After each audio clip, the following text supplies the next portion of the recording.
Real Housewives of Potomac reunion 2. Baby, the gathering of Mia was priceless. So we start out the episode with Annie giving her a pep talk because the first episode, they literally call her out on her lies. They weren't even mean to her. They were just confronting her with the crap she said or did. So I'm like, girl, why are you emotional by your own truth? So we carry on to the next we start the next episode. So they confront Stacey about the whole gala dress, and she's so mad at the stylist for giving her a dress apparently Ashley had worn. I don't even care if Ashley wore the dress. The dress just wasn't flattering to Stacey, and Stacey has a banging body. Just like the wigs haven't been flattering. The wig she wore on this stage had no part in it.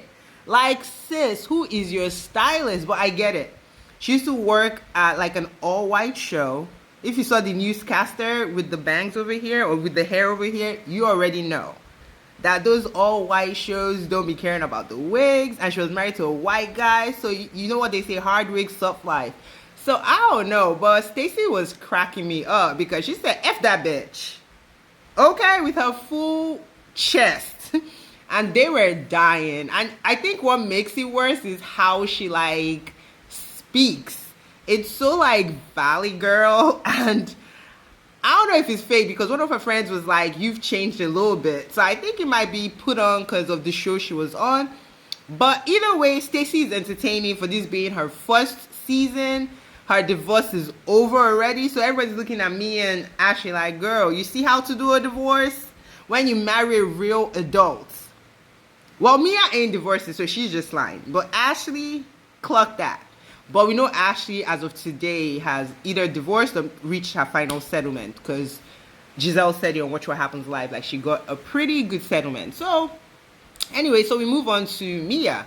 Good segue, because first they talk about Giselle, how her kids empty nesting. She said, I cried for 28 hours, but fuck those kids, okay? And she's like, I'm like enjoying my life, this and that, all this stuff. Then they ask about Jamal's wife. I can't remember what they wore for their wedding, but apparently it was ugly or it was something in theme with Wicked. I don't know. But Giselle's like, my girls do not know that woman. I don't know why she keeps saying that to me. I'll just be like, I'll give it like a nothing kind of breath, because every time she speaks on her, it feels like she might have feelings for Jamal, or she's not over that divorce, or her and the lady have beef, which gives the lady clout. Because yes, the lady is kind of a public figure, but she's not on our TVs every Sunday. So if I wear Giselle, personally, even if I didn't like her, I just won't talk about her. I'm just like, oh, it's all good. Dead it. Because when you say something, people go to her page, she responds to you, and it's like a whole thing that makes no sense. But it is what it is. So they use Giselle's kids to segue to Mia and what she said about Giselle's kids. Apparently, Mia was in Giselle's face, and they did not even address this all season. I was like, when it was Monique, y'all were like, every clip was like, flashback, flashback. And Mia was in Giselle's face about to like, basically threatening her to hit her. And we didn't see it till the reunion. Even Wendy was like, when did that happen? Because apparently they didn't even speak about it. So I'm like, how the hell did they cover this? So, like, I thought we were anti-violent because Mia bumped Wendy with her purse the season before. And now she's like straight up threatening Giselle. Like, girl, goodbye. Take your ghetto self somewhere else with your ghetto lies. Like, girl, bye. So we segue into our life saying, like, girl, the whole internet or the whole world thinks you be lying. Because you be lying. So they start talking about Gordon. She's like, Gordon was supposed to be here to say sorry for the way he treated me. And Wendy clocked it. Wendy was like, y'all are in cahoots. Like, this shit ain't real. You're not divorcing Gordon. You're still with Ink. Giselle was like, you're still with Ink. You don't even live here. You live in Atlanta and you be flying coach. I was like, me be flying coach? But I don't judge, because sometimes you just gotta do what you gotta do, because those prices be silly, okay? Especially if she's going back and forth a lot. Then when Andy was like, you live in Atlanta? She's like, so he's like, okay, let me ask a simple question, because you know from the children's school. She's like, my children are homeschooled. I feel so bad for her kids. I've never wanted kids to be somewhere else but with their mom, because Mia is treacherous, okay? Then we keep going down the line. They call her out for basically questioning her child's paternity. Her child is 9. He's not like a baby. That, okay, 5 years from now, maybe they won't be on air. This will not be a thing. Like, right now is prime bullying age. Like, this is what, middle school years or elementary going to middle school. So it's like, Why would you even do that?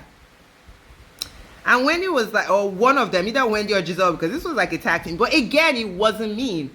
They're like, wasn't your child conceived through IVF? And this bitch tried to explain to us how you could still be pregnant. Like, everyone knows with IVF, before they even start, they fucking test you to see if you are pregnant. Like, she be lying.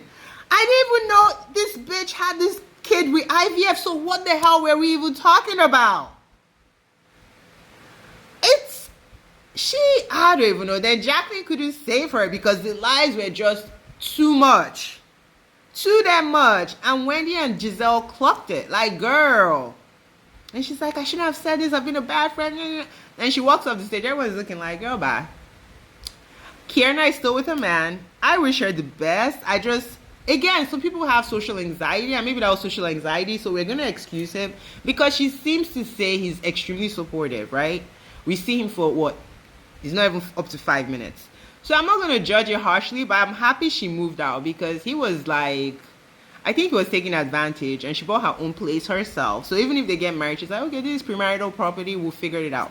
And Maryland has like strong rules on premarital property, so she's securing that one.